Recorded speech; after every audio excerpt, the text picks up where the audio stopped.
So, can I change the world? Can I make a difference?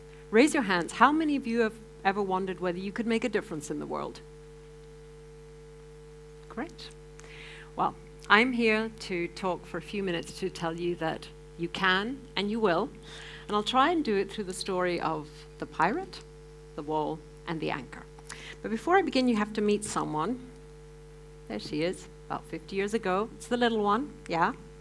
Definitely look at that face of determination, determined to be the best pirate in the world, there to slay all evil and work for what is right and truthful and just. Well, I think that's probably why I became a journalist. That's how I saw myself. But it is a very long way from being a 3-year-old pirate in Argentina to changing the world. And for the record, this was so long ago, I'm not dressed up as an astronaut because man had not yet even stepped on the moon. Okay, so about 20 years later, I was working for the BBC and then later for ITN British Television. And I had a moment that completely changed my life and the way I viewed the world. So, overnight, the Berlin Wall went from being a place of certain death to being the biggest street party that city had ever seen. And I was there.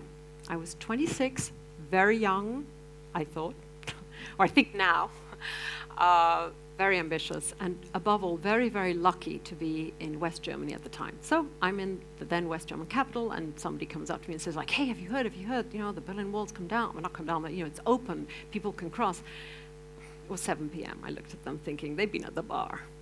Don't be ridiculous. As long as I could remember, in fact, my entire life, before I was born, if you even tried to walk across the checkpoints, which was the only way to do it, you were guaranteed to be shot. So I didn't believe them, but people insisted. And then I realized, oh my God, it's true. So I had to hustle to get to West Berlin. And when I say hustle, I mean hustle, because it meant getting on the first plane there, and everybody else obviously wanted to go there, including all my competitor colleagues. And that is when it pays to be born as a 3-year-old pirate in Buenos Aires, because I was trained on public transport here. I can hustle. And the next amazing 24 hours, which were exactly like this was these very dazed and in shock East Germans just crossing the border, completely changed my view of the world. And what I mean by that is that from that moment onward, I believe passionately that never let anybody make you believe that enemies don't end their differences, that wars don't come to an end, that one day, no matter how distant it seems, but one day nobody will quite remember what was it all about, what was all that distrust and killing about. And no matter how impossible the goal seems now, no matter how high and intransigent that wall, never ever believe that the divisions that there are now between countries or religions or races or classes, never ever believe that that's the way it'll always be, because that's the way it's always been. That's the way it is. And a couple of years ago, I was lucky enough to go back to Berlin, and it's vibrant and fantastic. And you look back, that's Checkpoint Charlie now, and you think, that was really crazy. What was that all about? And when you look back in history, you realize most of it does seem pretty crazy. So when you look around you now and you say, wow, that's just wrong. That makes no sense. That's crazy. It's because it is. It usually is. Wrong, makes no sense, and crazy. So the moral or the point of this story is never give up and never assume that every wall that exists won't come down. But the challenge for you is, okay, so which walls are you going to tackle? What is it you want to work on? Or what do you want to do? What do you want to change? And the real question is, what do you care about? And I say that because it really matters. You have to care. If you don't care, you will never put in the energy or the time and the commitment that it takes. And you also have to hope. You have to have the vision of how you hope the world would be.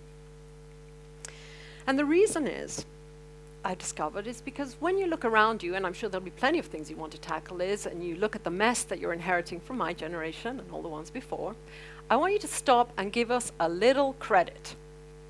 Because 100 years ago, not everybody had free public education, and 100 years ago, women did not have the right to vote.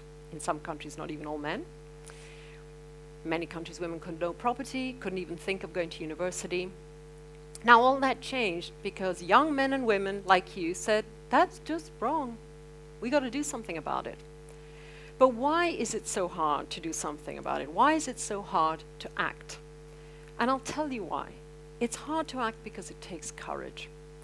Think about it. Why did it take so long for all men to be able to vote, let alone even longer for women?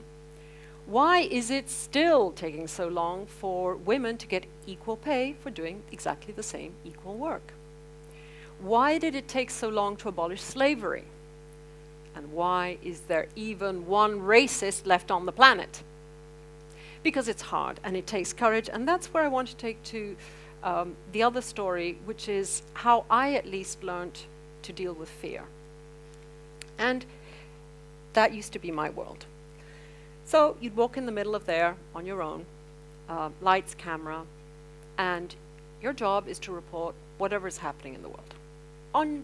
You're by yourself. You have an entire team around you going insane, but at the end of the day, it's just you, and you can't make a mistake, and there's no safety net. So, great, bombs go off, civil wars start and end, governments rise and fall, financial crises, scandals, earthquakes, plane crashes. And in the middle of all that, of course, you get to interview live prime ministers from some of your countries, presidents, sports stars, famous actors. To me, quite honestly, it was the most fantastic, amazing job in the world. But it was also the most terrifying.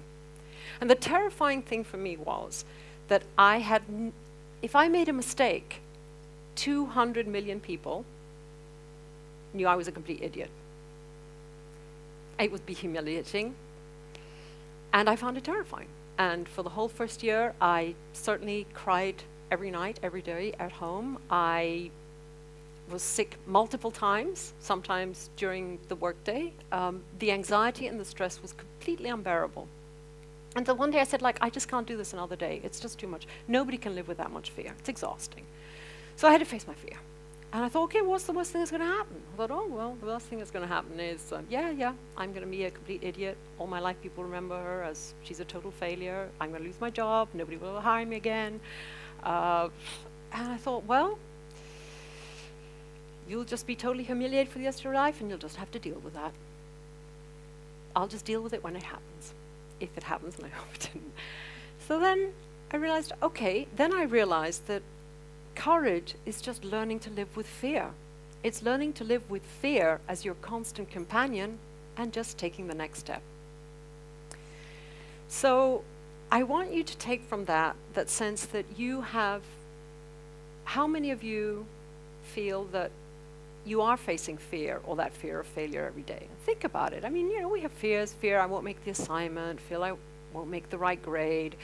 Fear I won't make the team. I won't score the goal. Fear that I won't get into the college I'm dreaming of getting into. Or fear that I won't one day get the job and be successful, or whatever it is. Fear I won't live up to people's expectations. Whatever it may be, just learn to live with it.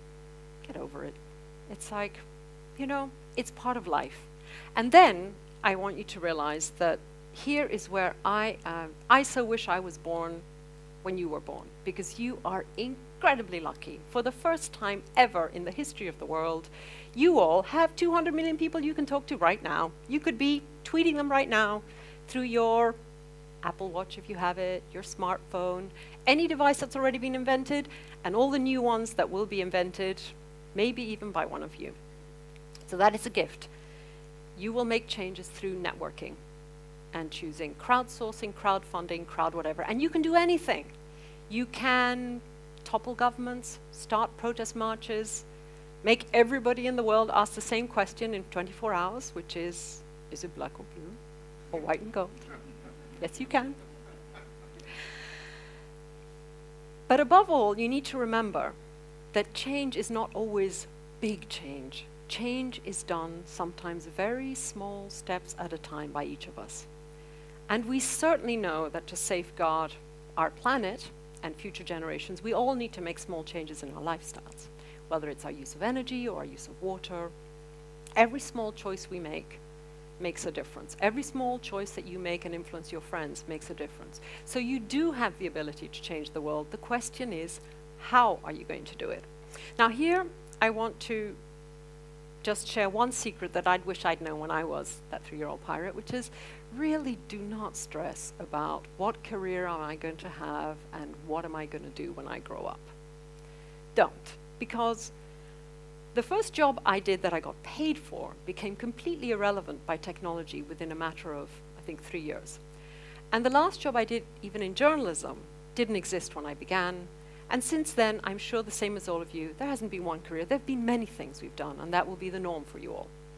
So the important thing is you're going to have to keep growing and growing with the world. And above all, you're going to steer the changing world in the direction you want, towards the change that you want to endure beyond your lifetime.